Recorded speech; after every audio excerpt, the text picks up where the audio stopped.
अबू फजल अकबर का दरबारी इतिहासकार लिखता है कि वैसा योद्धा भारत के इतिहास में न कभी हुआ है और न होने की संभावना है। अबुल फजल को मैं इसलिए कोट कर रहा हूं कि अबुल फजल उस समय के एक प्रसिद्ध और बहुत ही अनुभवी इतिहासकार थे, जिन्होंने 1526 के पानीपत के प्रथम युद्ध से लेकर के अपने जीवन काल में बहुत सारे योद्धाओं को देखा था। आप लोगों ने थंबनेल के माध्यम से समझ लिया होगा मैं किसकी बात कर रहा हूं। मैं बात कर रहा हूं भारत के एक महान योद्धा, एक महान सम्राट हेमचंद्र विक्रमादित्य की। इतिहास सबको स्थान दे, ऐसा इतिहास में कोई स्थान नहीं होता है। जिस प्रकार, जिस बहादुरी और जिस साहस के साथ हेमचंद्र ने अपने जीवन को जिया और एक छोटे से पद के साथ एक भारत के सम्राट तक का सफर तय किया, वह एक उदाहरण है, एक सबके लिए एक एग्जाम्पल है। हमें इस ऐसे महान योद्धाओं को आत्मसात करना चाहिए, समझना चाहिए। मैं अपने विषय पर आऊं उससे पहले औपचारिक स्वागत आप लोगों का करना मेरा दायित्व बनता है। तो स्वागत, अभिनंदन, आभार स्वीकार करिए अपने दोस्त रसल रघुवंशी का नमस्कार। साथियों, इतिहास की जो अविरल बहने वाली धारा है उसमें बहुत से ऐसे मोड़ आए हैं जिसने इतिहास को बदलते बदलते बदल दिया है और जिस दिशा में उसे बदलना चाहिए था उस दिशा में ना जाकर के दूसरी दिशा में चला गया। उन्हीं कुछ क्षणों, उन्हीं कुछ महान व्यक्तियों के बारे में आपके सामने उपस्थित हो लेकर के, जिसका नाम आज के टॉपिक का है सम्राट हेमचंद्र विक्रमादित्य, एक अनजान योद्धा। अनजान योद्धा इसलिए क्योंकि जो स्थान उन्हें इतिहास में मिलना चाहिए आज तक उन्हें प्राप्त नहीं है। तो शुरू करते हैं हम उनके जीवन काल से। मछारी एक जगह हुआ करता था अलवर में। वहां पर 2 अक्टूबर 1501 में जन्म होता है हेमू का। हेमू एक बहुत ही गरीब और कमजोर परिवार में इनका जन्म हुआ होता है और इनके जन्म के कुछ समय बाद ही इनके पिता राय सूरजमल अपने बेटे और परिवार को लेकर के रेवाड़ी शिफ्ट हो जाते हैं। रेवाड़ी एक ऐसी स्ट्रेटेजिकल जगह थी, एक ऐसी रणनीतिक जगह थी जहां पर बहुत सारे सामानों का आना जाना होता था, बहुत सारे व्यापार का होना था। ऐसा माना जाता है कि अपने जीवन के प्रारंभ काल में, अपने जीवन के शुरुआती काल में बहुत ही प्रतिभाशाली और बहुत ही साहसी हुआ करते थे हेमचंद्र। और उन्होंने प्रारंभ में छोटे मोटे बिजनेस स्टार्ट किए। विशेष रूप से उन्होंने नून का डिस्ट्रीब्यूट किया, जिसे आज के समय में नमक कहा जाता है। वह नमक का डिस्ट्रीब्यूशन करते थे और यह नमक का डिस्ट्रीब्यूशन आम लोगों के बीच नहीं, सैनिकों में भी किया करते थे। इसलिए इनका शुरू से ही सैनिकों से अटैचमेंट लगाव होता चला गया। उस समय शेरशाह सूरी भारत का सम्राट हुआ करता था और धीरे धीरे यह अपनी प्रतिभा, अपने रणनीति और अपनी समझ के साथ ऊपर चलते चले जाते हैं और इनका डेवलपमेंट, इनकी तेजी से इनका प्रमोशन होता चला जाता है और यह शेरशाह सूरी के कॉन्टेक्ट में आते हैं। और उसके बाद शेरशाह सूरी इन्हें पर्याप्त महत्व देता है और इन्हें अपने जीवन में कैनन मतलब तोपों में बड़ा इंटरेस्ट था। यह शुरू से ही तोपों को लेकर के लगातार रिसर्च करते थे और नई नई टेक्नोलॉजी उसमें जोड़ने का प्रयास करते थे। 1545 में शेरशाह सूरी के मृत्यु के बाद जब उसका बेटा इस्लाम शाह सूरी दिल्ली की गद्दी पर बैठा तो उसके बाद इनका एक एक्सपोनेंशियल ग्रोथ चालू हुआ। यह इन्हें बाजार का अध्यक्ष बनाया गया, बहुत सारे महत्वपूर्ण निर्णय के लिए इन्हें भागीदार बनाया गया और साथ ही साथ इनकी जो सैन्य क्षमता थी, जो इनकी रणनीतिक क्षमता था, उसका लाभ उठा करके तेजी से विस्तार शुरू हो गया इस्लाम शाह का।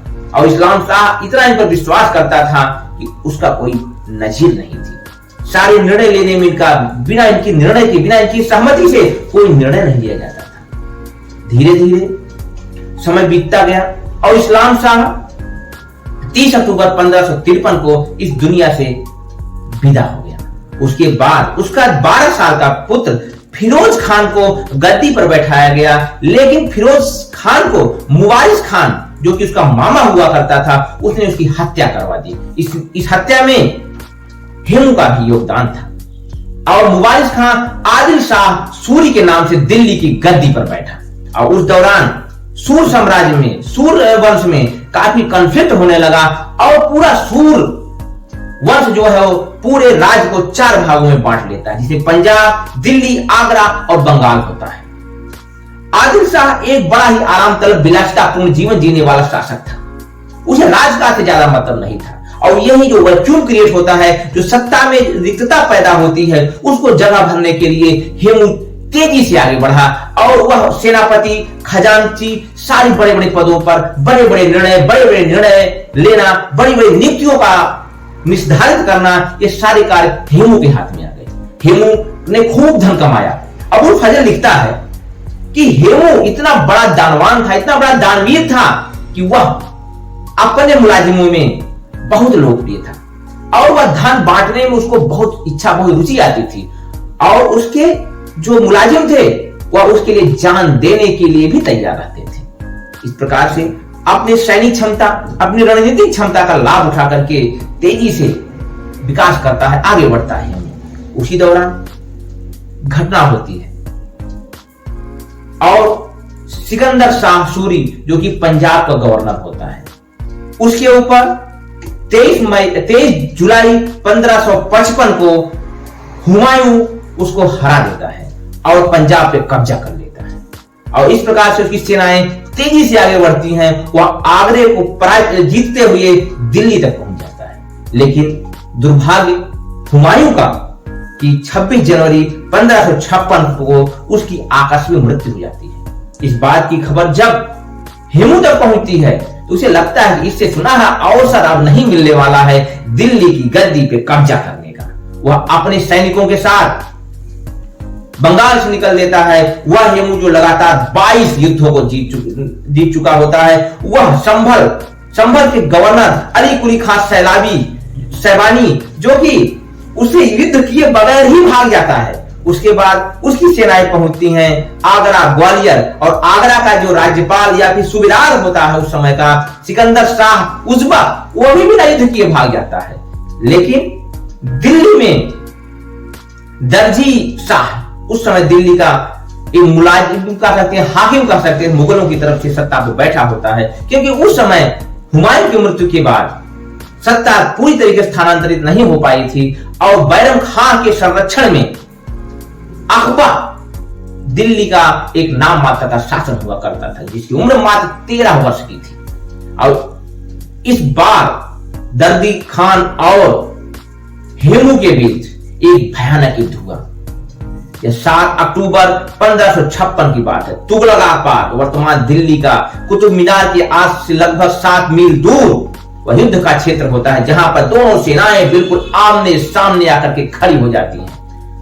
एक तरफ दर्दी बेग, जो कि अपने आप में बहुत ही कुशल योद्धा और रणनीतिकार था, और दूसरी तरफ था हेमू, जो अपने समय का सबसे बड़ा और सबसे प्रभावी और साहसी योद्धा था। दोनों सेनाओं के आमने सामने होने के बाद मैं बताना चाहूंगा कि लगभग 50,000 सैनिक, 1,000 हाथी, 51 बड़ी तोपें, 50 छोटी तोपों के साथ हेमू हमला करता है दर्दी बेग के सैनिकों पर। और मुगलों की शुरू से ही जो सबसे मजबूत पक्ष रहा था, उनके घुड़सवार हुआ करते थे। घुड़सवारों ने, उनकी जो राइट विंग और लेफ्ट विंग थी, उन्होंने आक्रमण कर दिया हेमू की सेना के ऊपर। और हेमू ने वहां एक जबरदस्त रणनीति का परिचय दिया। उसने आदेश दिया कि अपने सैनिकों को पीछे हटो, और उसके सैनिक पीछे हटते चले गए। और एक समय तो ऐसा आ गया कि मुगलों को लगा कि हमने युद्ध जीत ही लिया है, क्योंकि हेमू अपने कैम्प तक वापस अपने सैनिकों को लेकर के आया। और इस बीच बहुत सारे सैनिक मुगलों के मारे गए थे, उनके कैवलरीज के घुड़सवार।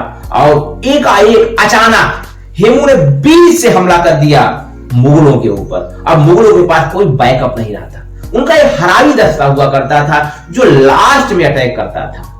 उसने भी ज्यादा काम नहीं किया, क्योंकि हेमू का हमला इतना त्वरित और इतना तीव्र था कि उसको संभाल पाना मुगलों की बस का नहीं था। मुगलों को काट डाला गया और दर्दी बेग अपनी जान बचा करके भागने के लिए मजबूर हो गया।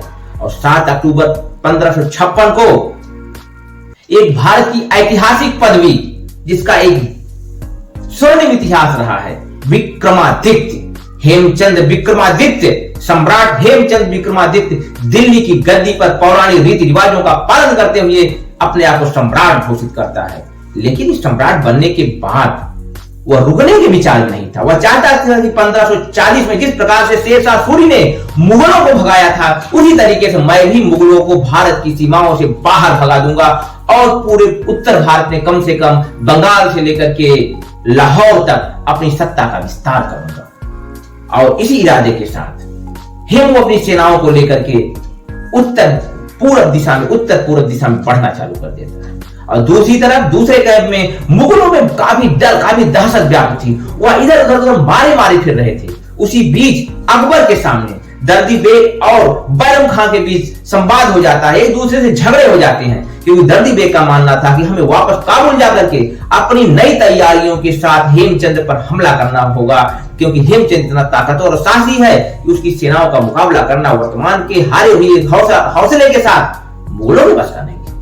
लेकिन उसी बीच बैरम खान ने अपनी पुरानी दुश्मनी, पुरानी रंजिश का भी लाभ उठाया और अकबर के सामने दर्दी बेग का सर कलम कर दिया और उसने निर्णय लिया कि हमारे सैनिक अभी युद्ध में जाएंगे। एक तरफ जब वापस आना शुरू हुए सैनिक, मुगलों के लगभग 25,000 के सैनिक थे और दुर्भाग्य कहा जाता है जो कि पीछा नहीं छोड़ता है। ऐसा माना जाता है, ऐसा इतिहासकार लिखते हैं, अधिसंख्य इतिहासकार, कि जो सबसे मजबूत पक्ष था हेमचंद्र का, उनकी तोपें वह दुर्भाग्यपूर्ण तरीके से लूट ली जाती हैं मुगल सैनिकों का द्वारा, क्योंकि पूरी तरीके से सुरक्षा डेवलप नहीं हो पाती है तोपों को लिए।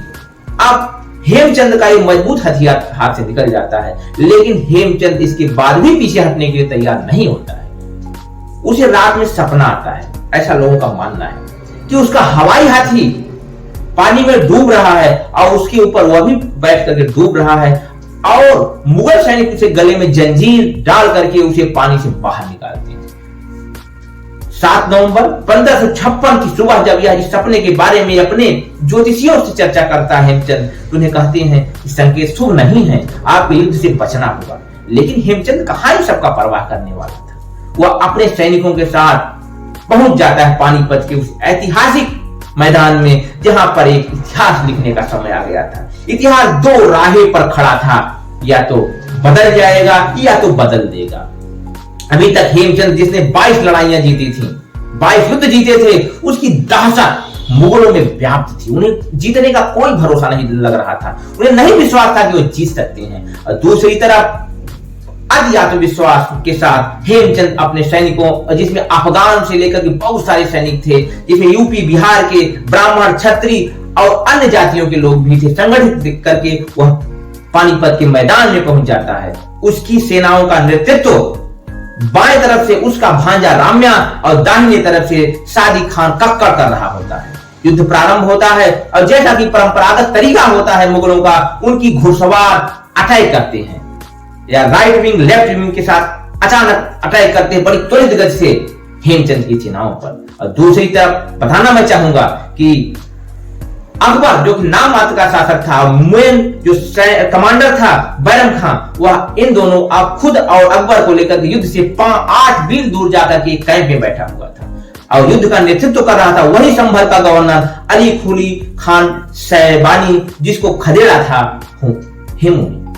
और राइट विंग का नेतृत्व कर रहा था सिकंदर खान उजबक और दाहिने साइड से नेतृत्व कर रहा था अब्दुल खान उजबक। इस प्रकार से दोनों सेनाओं में भयानक द्वंद्व हुआ और उसी सुबह एक घटना हुई थी, भारी बारिश हुई थी पानी के पथ के मैदान में। क्योंकि हेमचंद का जो सबसे स्ट्रेंथ हुआ करता था, तो वे पहले ही जा चुकी थी और दूसरा उसकी जो मजबूत हाथियां हुआ करती थी, दलदली जमीन की वजह से ठीक तरीके से कार्य नहीं कर पा रही थी, लड़ाई में सहयोग नहीं कर पा रही थी। लेकिन समझदार हेमचंद ने समझदारी का परिचय किया और फिर अपने दोनों विंग्स को, दाहिनी लेफ्ट और राइट को पीछे लाना शुरू किया और फिर तुगलकाबाद की लड़ाई को दोहराना प्रारंभ हो गया और तेजी के साथ जो कैवेलरीज थी मुगलों की, उन्होंने अटैक किया। लेकिन इस बार के युद्ध में इनके भगवान दास एक प्रमुख कमांडर और सादी खान कक्कड़ दोपहर तक ही मार दिए गए, जमीन धराशायी हो गई। लेकिन हेमू का हिम्मत टूटी नहीं, वो अपने हाथियों को लेकर के 20 से आगे बढ़ना चालू किया। मुगलों को लगा जमीन दलदली है और हाथियां इस दलदल को पार नहीं कर पाएंगे। लेकिन बड़ी ही साहस के साथ हाथियों को लेकर के रुद्रदल को पार करके हेमचंद विक्रमादित्य पहुंच की सेंट्रल विंग पर, जिसका नेतृत्व कर रहा होता है अली कुली खान, उस पर अटैक करता है और लगभग पूरा मुगल खेमा तितर बितर हो जाता है। वह उसके राइट विंग लेफ्ट विंग बिल्कुल दूर हो जाते हैं, उनका बीच जो कोऑर्डिनेशन संतुलन होता है, जो संतुलन होता है बिल्कुल डिस्टर्ब हो जाता है और लगभग हार के मुहाने पर पहुंच जाते हैं मुगल। लेकिन अचानक इतिहास पलटता है, एक तीर इतिहास पलटता है। हौदे में बैठे हुए हेमचंद विक्रमादित्य की आंखों में एक अनजान सैनिक द्वारा चलाया गया तीर आकर के धंस जाता है। हौदे में ही हेमचंद बेहोश होकर गिर जाता है।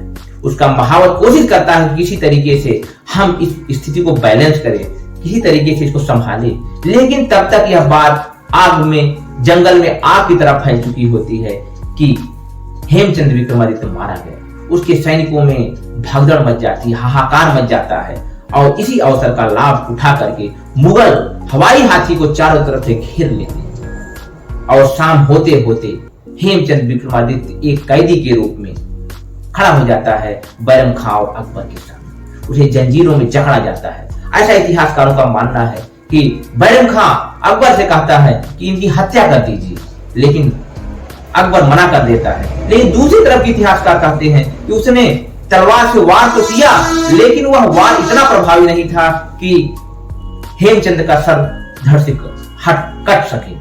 लेकिन अगले ही वार में बैरम खान ने उसके सर को धड़ से अलग कर दिया, उसके सर को काट दिया और उसके सर को अपने विजय हर्ष के रूप में ले जाकर के काबुल में दिखाया गया, ले जाया गया और उसके धड़ को उसी जगह पर जहां पर 7 अक्टूबर 1556 में वह दिल्ली के पुराने किले में अपने आप को विक्रमादित्य की उपाधि के साथ सम्राट घोषित करता है, वहां उसके धड़ को टांग दिया गया।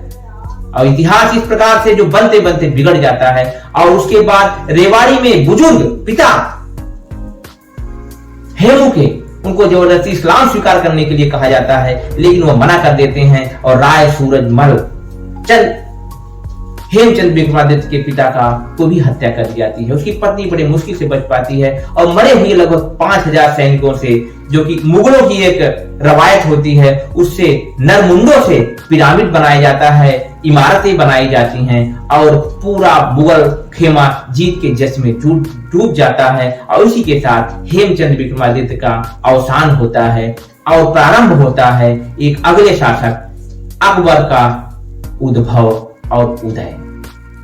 वही पानीपत युद्ध, जहां पर 30 साल पहले अकबर के पितामह ने, बाबा ने एक अकबर मुगल सल्तनत की नींव रखी थी। अब वहां पर एक बार फिर उसी पानीपत के मैदान में एक नया इस्तकबाल लिखा गया मुगल सल्तनत का। इन्हीं बातों के साथ, इन्हीं ऐतिहासिक तथ्यों के साथ मैं आपको छोड़े जाता हूं और बताना चाहता हूं कि हमें अपने इतिहास के हर पहलू पर गर्व करना चाहिए और हर पहलू के बारे में अध्ययन करना चाहिए। इन्हीं बातों के साथ मैं आपका दोस्त रसल रमन से विदा लेता हूं, इस उम्मीद के साथ कि शीघ्र ही आपसे मुलाकात होगी। तब तक आप अपने अपनों का ख्याल रखें और छोटी सी जो मेरी गुजारिश होती है सदैव की तरह इस चैनल को सब्सक्राइब करें, लाइक करें और अधिक से अधिक लोगों में शेयर कर दें। नमस्कार।